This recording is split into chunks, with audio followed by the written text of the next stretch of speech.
Hey guys, welcome back to more Karen stories. In this video, a ridiculous Karen constantly patrolled my property to try and arrest me for so-called illegal farming operations. This person absolutely despises farmers and someone needed to teach her a lesson. Let's dive right into the video. The first one is titled, I got revenge on idiots that parked on my private property. So I owned a business near a popular restaurant. When parking would fill up at the restaurant, people would come and park in my parking lot. It would not be a problem, but there was plenty of street parking and well, I actually lived there and often had company. If there was someone taking up one of my few spots, my friends would not have a place to park. I usually would give a courtesy call to the restaurant and tell them that if they had someone in there that owned the vehicle parked in my lot, that they should have them come and move the vehicle. 9 out of 10 times, people would show up a few minutes later and move the car. Well, one day I called and no one moved the car, so I called back and said, hey, I need you guys to have them move the car.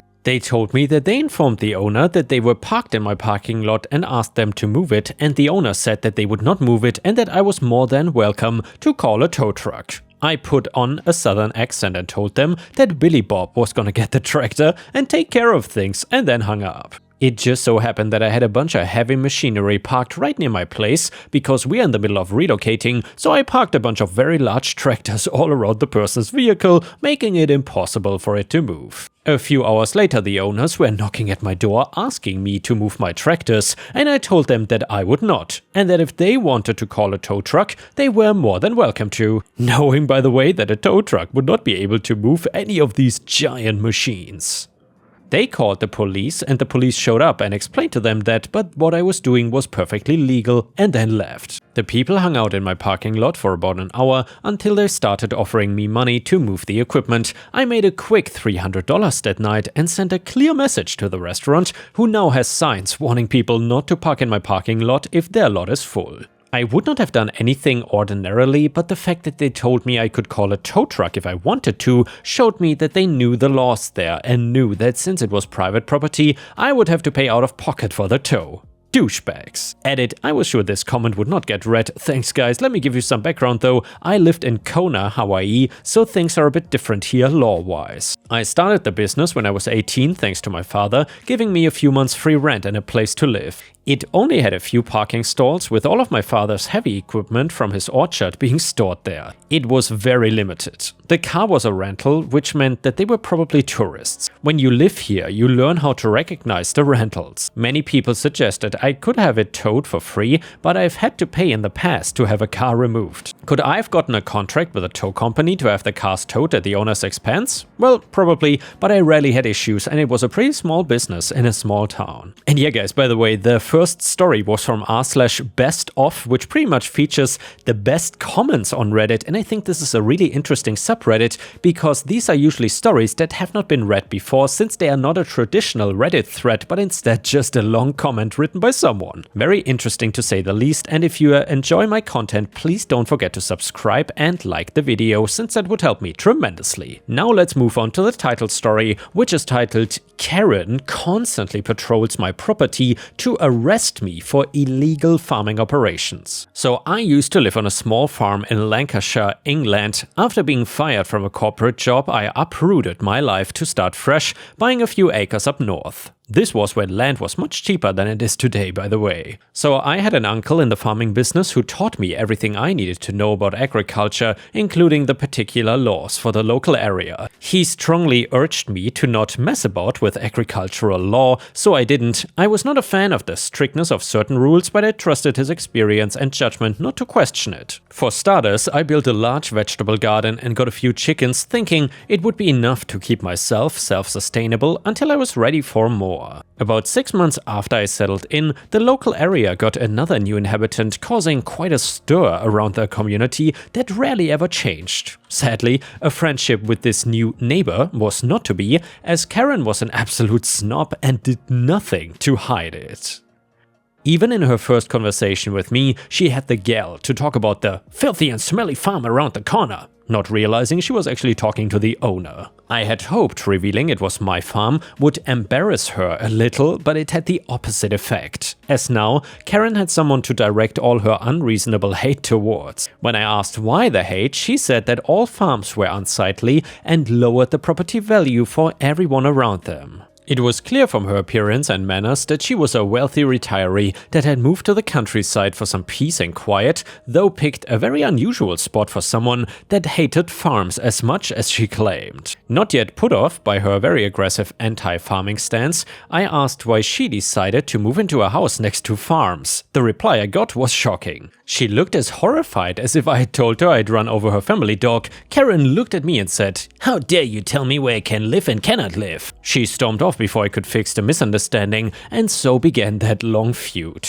It was not long before I saw her again, accidentally bumping into her while she was bad-mouthing me to another neighbor. From the brief bits that I overheard, her fresh laundry started smelling bad after being hung outside, and she was blaming my farm for it. She glared at me in silence as I passed by before she carried on with her complaints. The next time I ran into her was even more unexpected. I had just finished feeding the chickens when I noticed her walking along the fence line. At first I thought she was lost as she kept stopping to look around, then I noticed she was holding her phone out in front of her. As I watched closer, there were occasionally flashes of light from her phone. It looked like it was from a photo, but I waved it off as paranoia. When I caught her the fourth time she was taking photos on my side of the fence, I felt forced to confront her and question her strange behavior.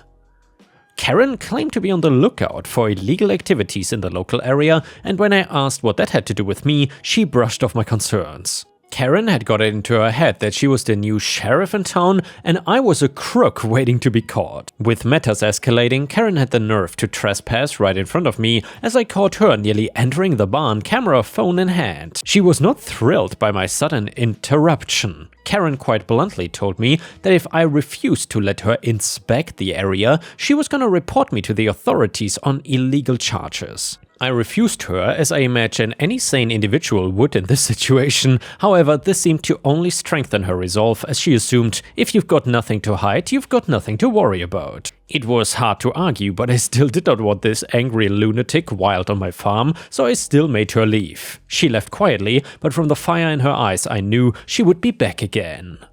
At least that is how I thought that day ended. Karen actually only pretended to leave and hid behind my bins. If it wasn't for her making a racket while rifling through those bins, I would have not caught her the second time. I was starting to get real pissed off now, but I still wanted to try and resolve neighborly issues between neighbors, without police if possible. I found her sat outside surrounded by piles of garbage, picking through filth like a coked up badger. This time I came outside holding the proper documents to prove that I was operating a legal business with approval for health and hygiene standards. Did Karen read it? Yes. Did she believe it? No. Every attempt I made to de-escalate the conflict and put her mind at ease just failed, and Karen firmly believed that something here was wrong and stated that she would not rest until she found it. This time I escorted her personally to the edge of the farm, not daring to let her out of my sights again. I told her, stay out of my farm and stop the harassment or face real consequences. Not that I thought Karen would actually listen, but she deserved the warning. In all fairness, I was being nice by ignoring the current counts of trespass, abuse and illegal photography.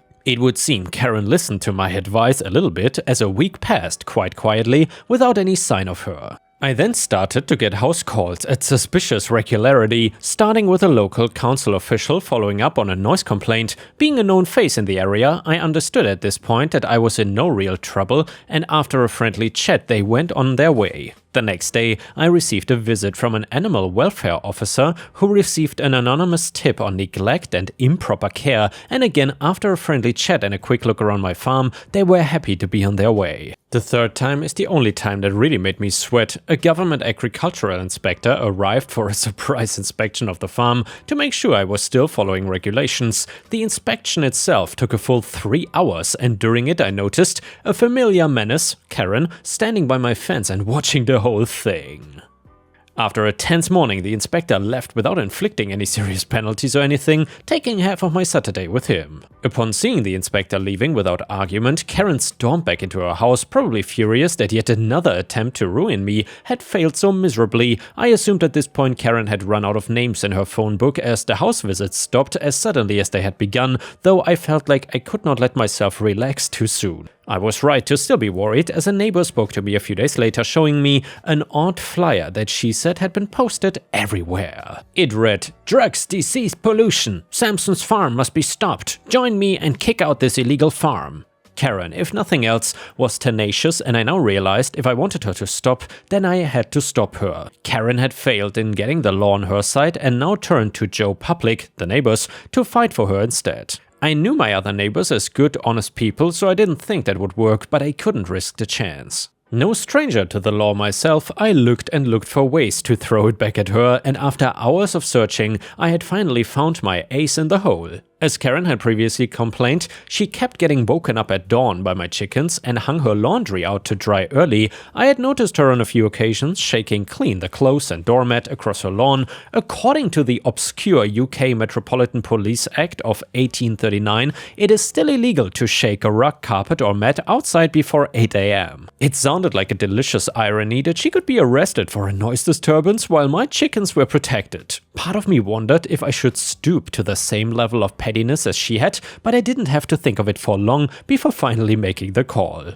A few days later, I was fixing a gap in the fence when I noticed Karen received her own unexpected visitor, unexpected for her at least. Within minutes of the stranger's arrival, Karen had begun gesturing and shouting at them, though from this distance I could only guess at what was said. I imagine Karen was not too pleased about the violation, though her aggressive outbursts only served to hurt her defense. I admit I may have stayed outside watching the entertainment a little too long, but it was the most fun I had in weeks. After it was over, Karen stormed right up to me, still looking for a way to vent her anger. Not looking to get drawn into an argument, I walked away and assumed she would take the hint. Instead though, Karen kept coming for me, climbing the fence, and she chased me up to my house. Despite numerous attempts to calm her down, Karen only got more and more aggressive, to the point that she tried to force her way inside my house when I refused to talk to her. She had left me no other choice than to finally call the police on her. The police, while unable to calm her down, did manage to force her off the farm with an official warning this time. After a stern talking to Karen, did manage to wiggle out of an arrest by giving her promise that she would stay away from me and my farm. The police were very helpful and sympathetic to what I explained was constant harassment and incidents of trespass. To help reassure me of my safety, they also talked me through the process of applying for a restraining order, which I definitely was very eager for and felt in need of. I snuck a handwritten note through her letterbox to warn her about it, so that she did not have any funny ideas about breaking her word again. After a few calls were made that evening, the restraining order was put in immediate effect. Now Karen had to stay away from me or face some very serious, very real consequences. I finally felt like I could relax and become overwhelmed with emotion. News of the police presence quickly spread throughout the local area, and then all eyes were on Karen. This was partially why I was worried about resorting to law enforcement, as I expected it to draw a lot of unwanted curiosity in such a quiet area. But with my neighbors now becoming aware of the real situation between us, all of her propaganda leaflets were torn down with something new leaflets in place.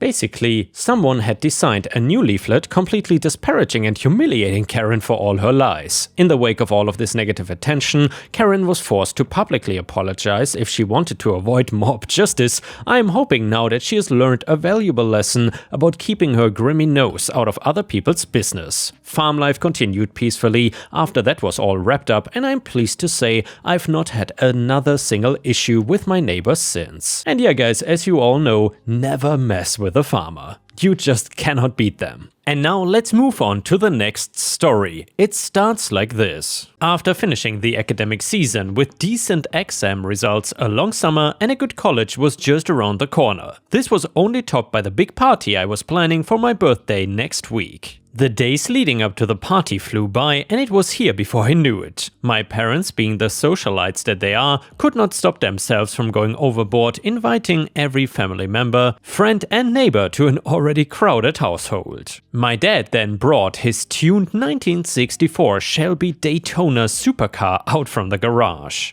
which was weird because he was usually quite protective of it. To my surprise, he had decided to pass it down to me as a birthday and graduation present, giving me a great incentive to start my driving lessons as well. And yeah, right, stars, by the way, that seems like a great first car for a new driver. Anyway, I was over the moon and my friends were jealous as hell. Many people swarmed around to get a good look at the car, but their interest dropped when the pizza delivery arrived. Returning to the yard after eating, I noticed the door was open and I thought I saw someone sitting inside and I assumed it was my dad until I spotted him in the kitchen. Going back outside, I found it was our neighbor Karen, who was oblivious to my approach until I gave a not-so-subtle cuff. Karen had not been invited to the party, which she knew as well, but still presumed to make herself at home even in my new car. Karen jumped and then turned to glare at me like I had purposefully snuck up to scare her. I thought to quickly change the subject by mentioning how nice the car was,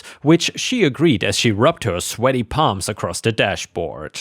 As more people began to exit the house, she took her cue to leave. I locked the car soon after. While I was helping to tidy up the party mess, my parents told me that they wanted to take a week to go see my aunt a few states over, asking me to stay and watch the house. I obliged, having no reason to give up a week of my summer when it could be spent with the house to myself. I was tinkering with the car on the next morning as they packed their bags, eager to get familiar with my new vehicle. Some time passed by before a voice interrupted me. I closed the hood expecting my mom, but instead I found Karen facing me. To my surprise, I must have been too focused to notice my parents leaving earlier. Before I could speak up, Karen turned her attention to the car, running her hand along it as she talked. It turns out that she was the person who sold the car to my dad, though it was quite obvious she still felt quite attached to it. When I proudly exclaimed that my dad had given it to me as a birthday present, she snapped back at me, swearing that she was still the rightful owner because it was not done properly or whatever that meant.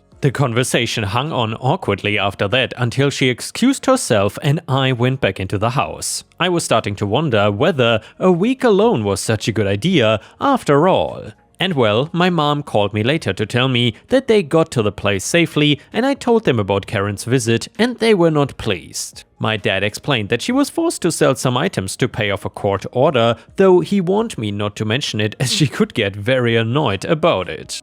I played off my worries so they did not need to end their trip early and steeled myself to a few more days. I pulled myself out of bed after not much sleep as some hoodlum had been driving fast around the block late into last night. I pulled apart the curtains as I yawned, interrupted by the sight of my empty driveway. As I panicked outside, I suddenly caught it from the corner of my eye. My Shelby Daytona on Karen's driveway. Getting closer, I saw tread marks from the road leading up to the car, and inside the keys still in the ignition. The realization hit me hard. Karen was the hoodlum cruising around last night in my damn car. I saw the door open as I jumped into the seat and took the car home, followed closely by the thief. Karen started in outrage, but when she noticed my own emotions boiling over, she changed to a softer tone of petty excuses. She said that I had left the keys inside, so she moved it to keep it safe. I scoffed loudly and asked if she took it for a spin, knowing her interest in the car since my birthday. She denied it immediately, though averted her gaze after. I went inside, ignoring her pleas. I did not trust her one bit, and my suspicions were quickly confirmed by my doorcam footage. I hated the idea that she stole it, but at least I now had proof. 2 blissfully quiet days passed by before I saw her again, only by chance as I was grabbing a snack from the fridge. As if the woman had not learned her lesson from last time, she was opening the car door, head swiveling suspiciously like a comically obvious criminal. I ran outside to stop her, catching her just before she fell onto the seat. Karen darted to her feet and scurried back to the curb before turning to confront me. This time her mood was dark. While I was the only one who had a right to be angry about the situation, it was not hard for her to twist it until she was the victim, claiming that I'd been intimidating and harassing a harmless, nice old lady like her. I asked her again about her joyride, which she denied again without apology, though she did seem to sour a bit after I told her about the video footage I had. She demanded that I hand over the tapes because I was illegally recording her, though it only pointed to my own driveway. When I refused, she threatened to call the cops, and I let her as I did not feel like I had anything to worry about. After Karen called the cops, she refused to let me leave her side in case I made a run for it, apparently. I was seriously starting to doubt her sanity or mental capacity by this point, and I could see why I was warned from getting into it with her. Half an hour of a menacing staring contest later, help arrived in the form of 2 uniformed officers who pulled up nearby. Without so much as a hello, Karen launched herself at the 2 men, listing everything that had happened today, while I sat patiently. Karen claimed that I had stolen her car and then threatened her when she tried to take it back, which I protested, but all it achieved was a shouting match no one could understand. In a moment to catch my breath, Karen scoffed at me because of my age, saying that I was too young to own a car, which they initially seemed to believe. Leading one of the officers to my house, I showed them my ID, birth certificate and driver's license. Without the noisy one present, I was able to calmly explain and apologize to the issue. I was also able to show them the camera footage of the theft in action, which they seemed to be quite resolved about. Back outside, the officers compared notes as Karen glared at me smugly. The cops decided to dismiss the issue as I could prove ownership, which she was furious about. Before they turned to leave, I told them I wanna press charges over the issue and happy for us both to go to the precinct to answer their questions. Karen's fury turned to me after that, calling me a slimy little crap and shouting in my face. When one of the officers tried to intervene, she lashed out wildly and smashed a wing mirror of the car before attempting to just storm off. The cops grabbed her before she reached her driveway. She was hauled into the back of the police car, kicking and screaming like a mountain lion, though she could do little else to resist them, and into the car she went. Eventually, Karen has pled innocence until the footage was brought up, at which point she admitted everything. All in all, Karen ended up going to jail for this, which I feel is very much deserved. I also got a restraining order against her, so she can never mess with my car again. And yeah guys, before we end the video, we will read another story from r/malicious compliance that you don't want to miss. This one is just amazing. It is titled, "Boss asked me to wash work linen at home, so I did." For context, I worked at a therapy clinic for a short time span. We would use towels and pillowcases frequently for exercises and icing/heat applications. We had just moved to a new site that did not have an in-house washer or dryer, and my director had no intentions of hiring a contractor to deliver and pick up linen. We were tasked by the director with taking the linen home ourselves and then washing it. Many of my coworkers just took it as part of the job, but I did not agree. We were hourly workers, and that was blatantly a work-related activity. When it was my turn to take the linen home, I clocked in on my phone prior to starting the washer and clocked out only after I had taken out and folded all of the linen. A week later, my manager sent me a text questioning my extra time, and I simply replied with, "Well, I was on the clock washing the linen." It was not long after that we had a new contractor coming by the office weekly to pick up and deliver fresh linen. And yeah guys, as someone in the comments mentioned, this likely violated several health standards because linens from hospital and clinics are considered biohazard and they need to be cleaned to a specific standard using industrial machines and detergents. What an awful boss. Anyway, if you enjoyed the story, please don't forget to like the video and I will see you again tomorrow.